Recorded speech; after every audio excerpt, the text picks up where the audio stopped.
বিসমিল্লাহির রহমানির রহিম। প্রিয় সাংবাদিক ভাই ও বোনেরা, আসসালামু আলাইকুম।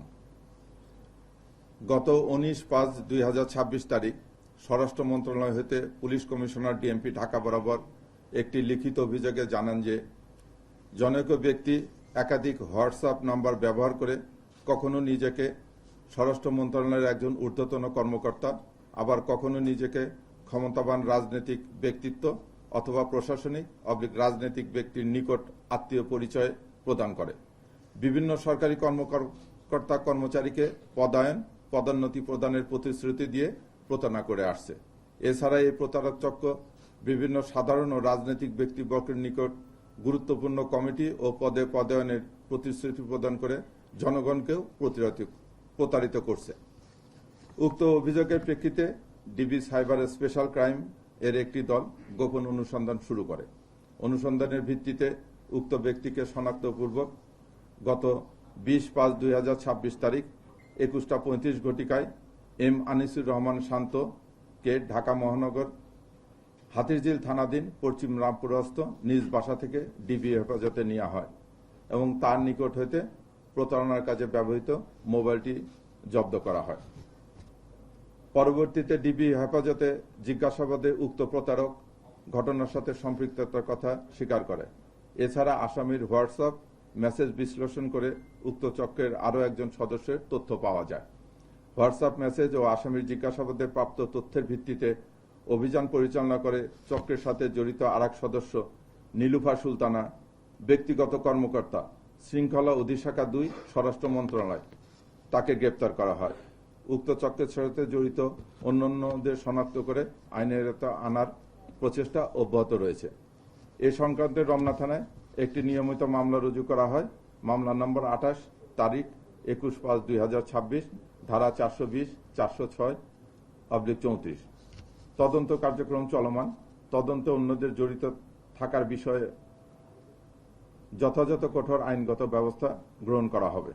প্রিয় সাংবাদিক ভাই ও বোনেরা, যে কোনো প্রতিষ্ঠানের কর্মকর্তা কর্মচারী নিয়োগ, পদোন্নতি সংশ্লিষ্ট প্রতিষ্ঠানের বিধিবিধান মতো হয়ে থাকে। এই সকল বিষয়ে প্রতারক চক্রের প্রতারণার ফাঁদে না পড়ে প্রতারক চক্রের বিষয়ে সংশ্লিষ্ট সংস্থার দায়িত্বশীল কর্মকর্তা অথবা পুলিশকে অবহিত করার জন্য সকলকে অনুরোধ জানানো যাচ্ছে। ধন্যবাদ সবাইকে।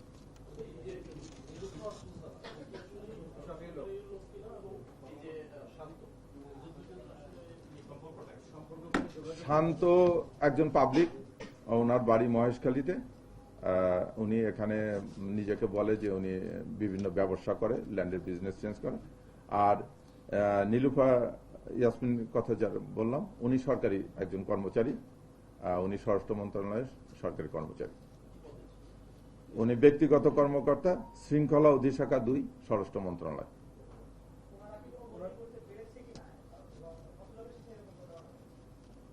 এটা অনেক, আমরা তো করেছি, আমরা প্রায় 20-22 পাতার মতো করেছি। ওখানে মেসেজ পেয়েছি, ওনারা বিভিন্ন জনের সঙ্গে বসেছে, বায়োডাটা নিয়েছে এবং কিছু বদলি অর্ডারও দেখলাম ওনারা আপলোড করেছে, যেটা নিয়ে আগে থেকে করেসপন্ডেন্স করার পরে সেগুলো আপলোড করেছে।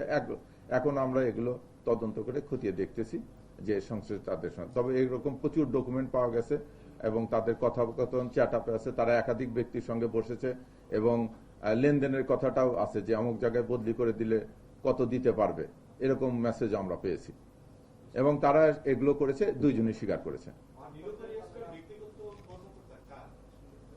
এটা ওই যে বললাম যে শৃঙ্খলা অধিশাখা 2, হ্যাঁ 2-এর।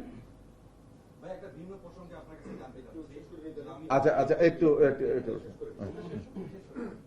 তদন্তের এই পর্যায়ে এটা কি মনে করা যেতে পারে যে এই ঘটনার সঙ্গে নীলুফারের সাথে আরো ঊর্ধ্বতন উপসচিব, সহকারী সচিব জড়িত থাকতে পারে?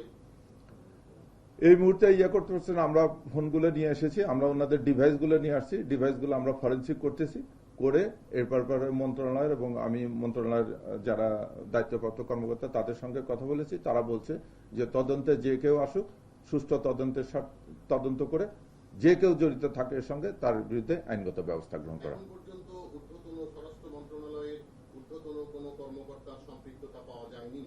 এখন পর্যন্ত আমরা পাইনি। আমরা ওদের জব্দকৃত ডিভাইসগুলো আমরা এগুলো ফরেনসিক করতে পাঠাইছি। ভাই একটা বিষয়, এই যে বদলি পদায়ন এগুলোর সময় কিন্তু মাঠ পর্যালোচনার সঙ্গে জিনিস করি আমাদের কাছেও আসে সাহিত্য বই।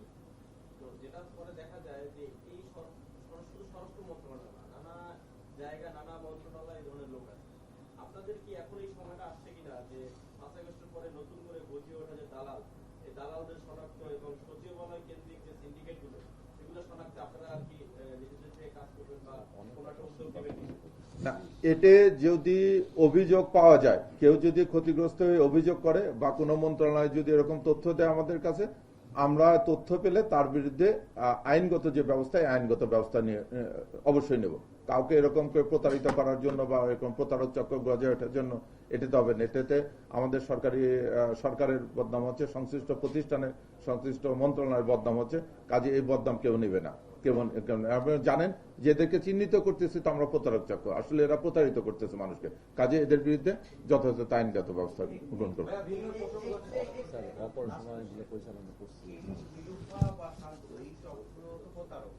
জি,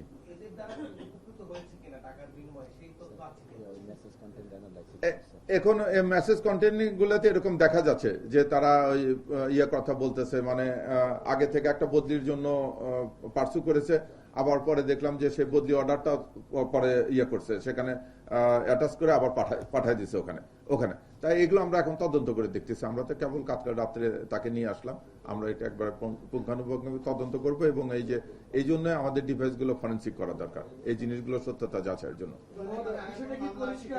না, আগে আমরা ধারণা করতেছি বা এমনও হতে পারে যে বদলি অর্ডারটা তারা আগে পেয়েছে, পেয়ে ওই লোককে করে জন্য তারা আগে হয়তো, যেহেতু মন্ত্রণালয়ের কর্মকর্তা, তারা হয়তো দেখছে যে বদলি অর্ডারটা হয়ে গেছে, তখনই তার সঙ্গে যোগাযোগ করে প্রসেসের কথাটা বলছে। এটাও হতে পারে। এগুলো আমরা সবই তদন্ত করে দেখব।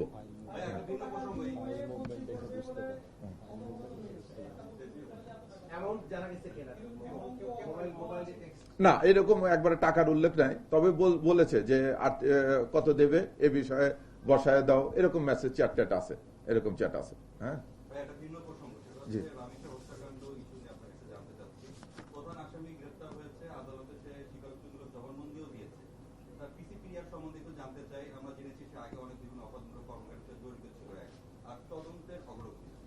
এটা আসলে করতেছে আমাদের, জানেন যে এটা করতেছে আমাদের ক্রাইম ডিভিশন, তারা আসামিকে ধরেছে, আমরাও তো অপারেশনে ছিলাম।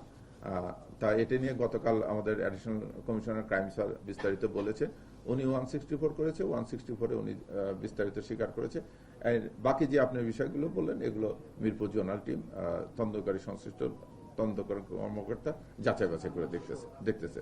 তবে আমরা যতটুকু জানতে পেরেছি যে তার পিসিপিআর খুব একটা ভালো না, তার অতীত কর্মকাণ্ড খুব একটা ভালো না, এটা আমরা সাধারণভাবে জিজ্ঞাসাবাদে জানতে পারছি। এবং যে কোনো একটা, আপনি জানেন যে এরকম হিনিয়াস ক্রাইমের যে কোনো একটা আসামি ধরা পড়লে আমরা ডিবি থেকে একটা টিম পাঠাই তার হয়রাবর্স নেওয়ার জন্য, তার বিস্তারিত জানার জন্য যেটুকু নিয়েছি তাতে বোঝা গেছে যে তার স্বভাব চরিত্র খুব একটা ভালো না। ধন্যবাদ। আচ্ছা, আর একটা জিনিস, ওই যে আর একটা ছোট্ট একটা আপনি জানেন যে গত 1 তারিখ থেকে আমাদের মাদক চাঁদাবাজ 4টে জিনিস নিয়ে আমরা কাজ করতেছি। অনলাইন জুয়া, মাদক, তারপরে চাঁদাবাজ, এদেরকে নিয়ে অভিনব পন্থায় মাদক বহন করতেছে। আপনারা দেখছেন যে ডেলি লেবার সেজে, মানে নির্মাণ শ্রমিক সেজে নিয়ে যাচ্ছে। 3টে হয়তো ভালো কড়াই নিছে, যে কড়াইগুলো ওরা যে মশলা বহন করে, আর একটা কড়াইয়ের নিচে বিশেষ পদ্ধতিতে আর একটা লেয়ার দিয়ে তার ভিতরে মানে ইয়াবা বহন করেছে। আমরা গত সপ্তাহে এই চক্রের 2 জনকে ধরেছিলাম একই পদ্ধতিতে, আবার আজকে ধরেছি, এবং দেখা যাচ্ছে যে তারা এটা হ্যাবিচুয়েটেড ডিলার।